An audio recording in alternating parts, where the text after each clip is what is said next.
Heart's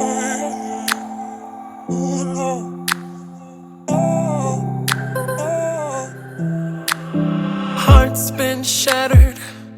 Hi, everybody, and welcome. This is Netflix and Phil. I am so excited to have my special guest with me today. You have seen him on Squid Game The Challenge. You have also seen him on The Circle Season 7, and he's with me to talk about that and his other interests as well. Let's give a great big round of applause to Antonio Hayes, everybody. Hooray! Hey, I'm so excited to be here. What an intro. What an intro. Well, you're welcome. So I'll tell you quickly how I came to interview you. So my last guest was Deb Levy, who was on your season, and she had love her, and she had nothing but good things to say about you. Because when we got done, I know she's wonderful, and off camera, she's like, "You know who you should interview is Antonio." And I think I was following you already on Instagram, and I was like, "Okay." Mhm. And so here we are. She's a great person. She's delightful. And since then, I've been engaging with you and following you on Instagram, of course. And what I've discovered is that you're just so multifaceted. So I wanted to lead with this first question, and you allude to it a little bit on The Circle, but tell me about your history and your life prior to Antonio of today. What was that like? Yeah, so prior to the Antonio of today, as I allude on the circle as well, I am a product of the foster care system and I'm adopted and I'm so proud of that. And my mom truly did, save my life, as I say on the show, really did. And it molded me into the man that I am today. My mom made sure, that I knew that as a Black man in this world, it's so important to go to college and go to school and just to be mindful of your surroundings. So one of the greatest moments of my life is college, going to college, and she openly allowed me to pursue, music. Music had always been a part of my life, always been a part of something that I wanted to do. And it's something that's scary, I think, for a parent to be like, okay, you want to major in music, you want to do this? Yes, that's what I want to do. But allow me to do so. I'm just so blessed for that opportunity. And I was a music major in college, and I believe I just flourished. I was supposed to high school. High school was a little difficult for me. Just finding my niche and I'm a nerd. I don't care about anime, Star Wars, superhero, whatever you want, anything nerdy, that is me. And finding that click in high school at the time, it wasn't the thing. And now it's evolved to like massive things, and it's just where it is now. And I'm so proud to be a part of that aspect of it. But college really helped me find myself and find my voice. And in that, I also, found my love for just like TV, Mm-hmm. movies, storytelling, really just storytelling in all platforms of entertainment. If that's music, writing, acting, all aspects, and me wanting to find a way how someone like me can fit into that entertainment world. And that was what I was proactively trying to do before everything happened with The Circle. I was auditioning for just, different small roles on the app Backstage. It's a platform where, independent actors can go in and just look for any type of roles just to get your start. I grew up in the era of The Real World on MTV, and like The Challenge. Like I'm a massive reality nerd as well. So pursuing that while still, trying to maintain a livelihood. And honestly, before everything happened in 2023, that's when everything changed for me. I was on the verge of like, okay, here's my life. This is where I'm at. I'm working this job that I don't care about. I'm still trying to practically pursue these things. Where am I going to go? Do I want to just give it up here, or should I just continue to fight?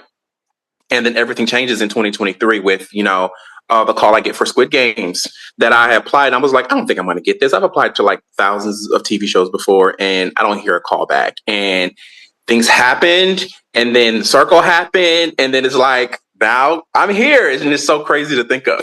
It's wonderful, and thank you for persevering. And that what that gives us is exposure to you, and what you're continuing to do is via Instagram and your social handles, give us insight into your other hobbies. And you talked about music a little bit, Mhm. and I did some exploring, and I found on Spotify and on Apple Music, you're a wonderful musician or musical artist. I'm not sure of the proper term.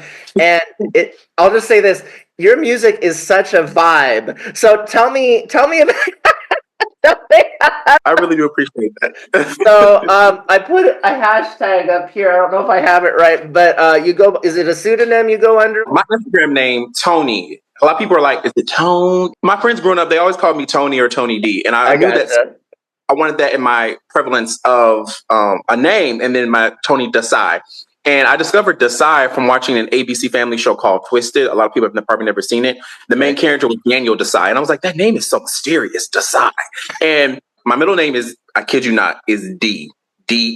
So basic. Okay. So going forward, I was like, Tony, like the disciple of music is what I wanted to go with. And my Instagram page before everything I'm doing now was my music page. So if you were to scroll, you'll Mhm. find all my promo stuff that I was doing with my music, some covers and stuff like that. Because I wanted to actively pursue that, and I was. And things were going pretty decent. I feel like for myself, I was entering international song contests where I was getting placements, and things it was going, but it wasn't going as I would like it to. And living here in the center of Nashville, Music City, country music is prevalent. And I'm not a country artist, though I love country music. But trying to find my foot in that. I was going and going, and then I don't know when. I think it might have been when COVID might have hit. I sort of kind of took a back page to music and just opened my world into what else I wanted to do out there. Because I don't know what it is. I like many different things, and I'm blessed and fortunate to be very multi talented. Except for drawing, I can't draw for shit. I cannot draw whatsoever. I don't know what it is. Like I could do anything you give me, but if you tell me to draw for my life, it's over with. I can't do it. I started exploring those other realms that I've always been interested in, and reality TV was one of them. Well, that's wonderful. Well, let's transition to that a little bit. So, for anybody watching, don't sleep on your music because I find it wonderful, and you're doing it right, by the way, because a lot of the themes are about love and heartbreak and just wonderful, tangible stuff that I love to digest. So it's a vibe. I'll leave everyone with that. Speaking of vibes, right now we have the release, as you know, of Squid Game season 2. And born of that, you alluded to this earlier, was the reality show version of it called Squid Game The Challenge, if I have that right. Tell me how you got involved with that and what was the outcome of your players, your player on that series? Yeah, so I remember, like, at this time, I had auditioned for many reality TV shows. Survivor, I was auditioning for a lot of different things, and I really wanted to pursue that. And then I see this ad for like Squid Games, the challenge, and I was like, wait, hold on, this is not the Squid Games that like changed the world, right? The biggest show in the Right. history of Netflix, and it was. So I applied, just thinking, you know what, I'm not gonna get this. This is whatever. And like, I will kid you not, maybe like 2.5 weeks after I applied, I get an email saying, hey, we came across your video. We really like you. And I was like, you lying, whatever. Who is this? Leave me alone. And they were like, no, like, can I call you right now? Actually, I was like, I'm gonna let you call me, but we're gonna see. And as we progressed, it was real, of course. It was a producer, who really saw my video and really liked it and was like, well, we want to bring you in this process. And as I was doing that, I was working at my old job. I was doing that, and they would not let me get any time off to pursue this opportunity. And as I kept making past stages and stages and stages, I wanted to prepare in case I got casted.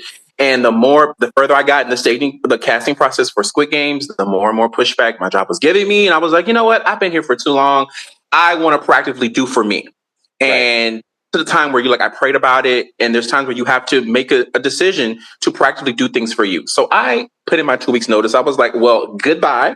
Mhm. And same month, I found I got casted, and I was like, good for you. Excellent. And yeah. I imagine that was very scary. And because what I appreciate about the circle is that although unfortunately your employer wasn't very, what's the word I'm looking for? They didn't bend at all. But it seems like there are other players that employers are actually supportive because I've observed that over the many seasons, you being in season 7, that once you're done with the show, you can return to your day job if your employer was generous and kind and giving you the time off. And I'm sorry that didn't work out for you. So back to Squid Game, the challenge. So what happened? How did you fare in that show?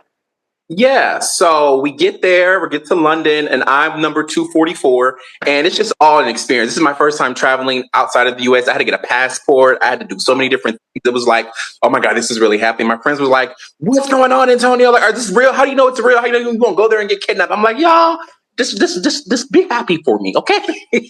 They was my mom was supportive. She was like, "What?" So we get there, this nice hotel, and we can't talk to nobody. Right. And then we wake up. I believe it was like 4 a.m. We get on the bus. We have our track suits. I'm in the moment like this is actually really happening, right? And for me, it's a chance at $4.56 million. Right. When in any lifetime would I ever have the opportunity for this amount of life changing money? Like what? So going through with it, we get to the site, which is this incredible warehouse, and we're into the first game, red light, green light, and I'm in it. I'm like, I'm ready to show what I can do. I'm in go mode. Like the set was incredible. We proceed, and halfway through it, I do get eliminated. So I'm out in the first game, and it really is a crushing moment. It really is a crushing moment because you realize that, oh, wait, no, this is it. Like, this really is it. Like, everything I've sacrificed, quitting my job, really believing that this was my moment. And it literally is gone just like that. And I was taken out of the game, sent back home, and I came back home and I was just in a rut. I was really in a sort of like a depression because I was just like, I really thought that was my moment. I really thought that was going to be it. And it wasn't. And luckily, my friends were so supportive and were there for me. My mom was there for me. And it really was hard to just accept that. But one of the things my mom did tell me is like, this is the reality of the life that you want to pursue in entertainment. There's going to be a lot of rejections. A lot of doors are going to be closed. You may get right there and still it not be your moment. And I'm a Christian, so I believe in God. And I'm just like, you know what, God, this happened for a reason. And me taking the risk and quitting my job and going for it, look what came out of it. I got to go to London. I got to experience this, be on a set of Netflix, which is crazy. And the show, when it did come out, went #1. It was still a win. And luckily with that, I was able to get another job and just continue to pursue. And then next thing you know, we're here with the circle. Well, and I'm curious about that, and I don't know if you can divulge this. Was it your participation in Squid Game that led to that, or did your being cast in the circle, was that kind of independent of that, or how did that come to be? So I believe it came to be. So luckily, the Circle and Squid Game were all under Netflix, so we're all Right. under the same production company. So Tiara, who I eventually would crossplay as, there's anime catfish as. She was like, you should just this audition, just do it. I was like, well, I don't know. This isn't the third. She's like, it's the same. Just do it. You never know. So I was like, let's do it. So I auditioned, and luckily things just happened out with the production, and they give me a call and saying, hey, we saw your application. We want to talk. And I'm like, shut up. Nice. So I think, I don't know if it was because they already had some information about me in there, but however it is, I see it as it all for the greater good. It was all meant to happen in that way. And as we progress with that audition process, I'm like, okay, we're getting further. This might be it. This might be it. And next thing you know, it's like, yeah, you've been casted. And I literally, when I was told, I'm not going to hold you, I was like, so yeah, that's how that all progressed. And it's just like, wonderful. Well, and interestingly, you were on a season that recorded here, because I know when The Circle originated, it was filmed overseas in England. Isn't that correct? yeah, it was filmed in Manchester, and I don't know what happened with Manchester, but I know season 6 and season 7 were both filmed in Atlanta. They built this new apartment. It was gorgeous, and they filmed back to back. So yeah. That's amazing. Well, let's talk about how you fared on The Circle season 7. So you come in during the middle of the season, which may be considered a disadvantage to viewers and players. But let's talk about, you come in real hot in the middle of the season as Tiara, who you're catfishing as. But before we talk about that, tell me a little bit about Tiara and who she is to you. Yeah, so me and Tiara, we met at college. It was like instant. Like we were just, I was like, hey, she was like, what's up? And then next thing we're like we're just like best friends. And she's a great spirit, great soul. She really is just that. She's very supportive. She's very loving, and she's very oriented and driven. And we both had a love for like reality TV as well. When going into The Circle, she's the one who actually introduced me to The Circle. So a couple of years ago, I had saw The Circle like come up on Netflix. I think it was a new season, maybe 4 or 5. And I was like, Tara, you ever seen The Circle? She was like, have I seen The Circle? Let's start it right now. So I binged it, and I was hooked. I was like, what? What I really loved about The Circle is how it was ever changing, but also it was very, very it wasn't just stuck on this statistic of what like a reality TV star should be. It was multiple different people from multiple different backgrounds, all shapes and sizes, all colors, and I love that aspect. And they all were given a fair chance at this opportunity for $100,000, unless you come in last, which is where I was at. And Tiara, she was always telling me like, okay, Jess, if you get cast, just be prepared. You may come in last. You never know what's going to happen with that, and just giving me cues. And I was like, you know what, Tiara, you're a massive fan of the show as well. If I have an opportunity to go in here, and this is me just telling myself like, I want to bring her with me. Why not? I didn't even tell her that I got cast at first. I had just asked her, hey, what do you think about like if I go in as you as a catfish? She was like, me? I don't. Yes. I was like, well, that's interesting you say that because I've been casted and I'm going in as you. She was like, Nice. Well, and the cool part about your season, I think this was new, but correct me if I'm wrong. This is the first time where you got to engage with who you're playing as in real time, which I thought was pretty awesome. So we get to see Pierre in your season, and it comes toward the end of the season where you get to interact with her. And you mentioned coming in last, but I think for a player that came in mid-season, I think you fared well, being that you ended up in the finale with your peers. And I want to, yes, I want to snaps. I want to congratulate you for that. And I think you really made a great impression on the fellow players that you met during the show, and of course the audience, myself included. So I want to thank you for that. I do want to continue talking about other topics, but any behind the scenes or anything that you haven't shared with interviewers prior to this about the circle that you can tell about? so what I will say is a lot of the fans or a lot of people are saying like, why did you align with Kevin? And I will never let Kevin live this down. So for me, like you said before coming in last, you just go. You're in go mode. You got to survive because you're the easiest target. And Yeah. Kevin was a conversation I had, and the vibes I was getting is like he is somebody who might be in power or who has already been in power a lot. I need to lock this down. But also, this is my first chat. It didn't matter if it was a cat. If it was Thanos himself, I would align with whoever got me that first chat because I had no choice.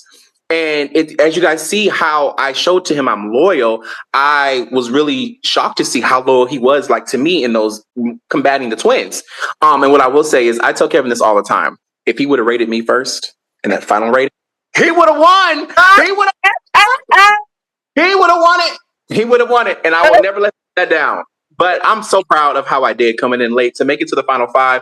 I believe out of all the seasons I watched in the circle, no one has come in last and then made it to the final five. So I'm very happy and pleased for that. And I tell anybody, like, the circle is one of the greatest moments of my life. Like, being there, every time I was in the room, like, I would just take a second and be like, wait, am I in here for real? Like, really? Like, is this life right now? Yeah. And I just thoroughly enjoyed it. And I loved it so much. Well, congratulations, and we're all the better for it. And I want to take a leap from that and talk about you're very active on Instagram and social media, and you talk about your interests and hobbies. And I've come to learn about your music, which we've discussed, and you mentioned anime. Another thing that I've discovered is that I don't know how you learned to do this, but you know how to cook. Because Yeah. recently, you were showing on Instagram on your stories you're preparing Christmas dinner, and I was like, "What?" And it looks so good. So, how did you learn this? This is again another component of Antonio that I didn't know. So, tell me about your cooking background.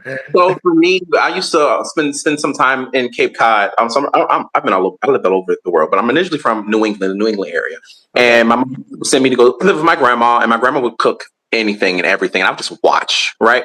I also grew up in the prime time of like good Food Network channel shows like Right. Giotto, Rachel Way, Bobby Flay.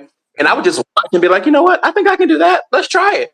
So my mom would give us money to go eat out, and my brothers would go eat out. I'm like, you know what? I'm gonna go to the grocery store and I'm gonna cook something real quick. Let me just figure some things out. And I just have been doing that literally since I was like 12, just figuring things out and honing my skill. And I didn't know I could cook until I cooked for my friends for the first time in college, and they were like, Antonio, what is this? What? And I just continued to hone the skill. And then Tiara also was like, Antonio, you should start posting some of this stuff on social media. And I was like, I should just start doing more on Instagram because I had relaunched my Instagram. I deleted it a while back and cleared it out just because I was trying to do new aspects of it. I didn't know what to post. And, as an actor, I love comedy. I love like improv. I was actually in an improv group when I was in high school. So I was doing the reaction videos. I was doing the little scenes that I do. And then I was like, let's throw some cooking in and let's just see how it does. And the first video I ever did with my food was I made a pot roast and people were like, what is that? What? And it went well. I was like, okay. So cooking is where it's at, especially like on TikTok. So ever since then, I was like, you know what? Let me just start posting some food recipes, just to like see how it does. And it's been doing well, and people really do enjoy it, and I enjoyed it well. I love cooking. Well, it's resonated with me, and I foresee this might be your next big thing because you could parlay that into a show, into a chain of restaurants. I think that would be a wonderful. And the thing is, like you said before, I'm there's so many things I want to do, act, right, like there's so many things, and I truly do believe you can achieve them all. It's just in different stages and different levels. And I love that people like you mentioned the Christmas video. There's so many friends who are like, Antonio, what the hell is a braised rib? I'm like, y'all, just watch the video. I wish, like you, I had watched all those cooking shows or were fascinated with them when I was younger, and I didn't. And my grandmother was really handy in the kitchen, but my mom, for some reason, it didn't trickle down. So I didn't really have a mentor as far as cooking. So, put me in front of a microwave and I'm fine. But other than that, With the show, because some food content creators, they live in these incredible kitchens. I'm just cooking in my basic kitchen, and I feel like it also shows other people that cooking is a lot easier than what we all think, because all it is just following instructions. But for me, I'm a visual learner, so I have to see people do it. Like, recipes are cool. Unfortunately, I really don't measure, so I can't, like, people ask me what's the recipe, and I'm like, give me like 3 days to figure it out. Because grandma, she didn't measure as well, so it's all just trying to figure that out. But a lot of people have reached out and was like, hey, I made this, and I'm like, oh my god, you did, and it came out great. Like, and I love that aspect of the things. I don't know why, but I have this feeling. Sit down a few days and then start writing these out. Maybe you can publish a book even or something. Do it. Just something, because I feel like some of these, like, I made my pot roast cupcakes. People were like, "What? Sweet potato cornbread?" I did a peach cobbler nachos. People were like, "What is that?" So I love bringing people insight into different types of food and letting them know it's okay occasionally to have these foods, not all the time, but like occasionally you can indulge and you don't have to go out to do it. You can have it all controlled in this comfort of your kitchen. So, yeah. Peach cobbler nachos. You heard it here on Netflix and Phil. So we were talking a little bit before I hit record, and I don't often always do this with my guests. Kind of the genesis of my little podcast is that I often ask guests or try to ask them about things that are fascinating them on streaming video, Netflix or otherwise. So is there something you're watching or have seen, perhaps Beyond the Circle or Squid Game, The Challenge? Is there anything that you recommend or that you love currently on Netflix or otherwise? Yeah, I think right now in age, I grew up, once again, I'm a 90s baby, right? And I feel like for me, it was a tradition during Christmas time. There was this massive action movie that came out, sort of similar to Die Hard. And I watched Die Hard later on in life, but I always love a movie that gets me into that action packed for Christmas time. And I was not expecting to get that from Carry On. And it really is good. Like, it really was good. It was suspenseful. And of course, it has to build up a little bit, movies like these. But once it gets down to that core and everything, it's just like, wait, I'm sad. What's happening next? Like, it was good. And honestly, for me, I think it was one of their best originals they put out this year. They definitely saved the best for last. And I had a great time watching it. It was really good. It's a ride, and I agree with you. It's because of you, because I saw it, and I'm not a big action thriller fan, and I think you had put up how much you had enjoyed it on Instagram, and I thought, I should give this a watch. And then before we know it, you and I are like texting, can you believe Carrie? Because I agree with you. It's like a Die Hard for the new generation. It takes place during Christmas. Exactly. It's just fun. It's just so many twists that if you haven't seen it, Check it out. Carry on Netflix is a lot of fun. Well, Antonio, I want to thank you for your time and chatting with me. And again, I think you need to lead into this cooking thing because I think that's gonna go somewhere. So I highly recommend that. Before we go, tell me where my viewers. What are your socials? And I'll put them in the description box on YouTube. But tell me how my viewers can find you. Yeah, on Instagram, I'm Tony Tonne Desai Desai. I may change that. I may change it, but for right now, that's where you can find me. And on TikTok, is a little. I have a bigger platform on TikTok, which is specifically right now just all anime. I found like my people on TikTok, so it's all anime nerd, and that's just Tony Tonne Land, Tony Land, and that's the same for my YouTube page. Okay, excellent. I'll have to. I don't think I follow you on TikTok, so I will look you up there as well. Well, thank you again, Antonio. It's been such a pleasure to chat with you, Yeah. and I'm looking forward to what you bring to us in the future. I also want to wish you a happy New Year, and thank you for joining me on Netflix and Phil. Goodbye, Thank you for everybody. having me. Bye, everybody. Heart's been shattered in a million ways. I still feel the pain of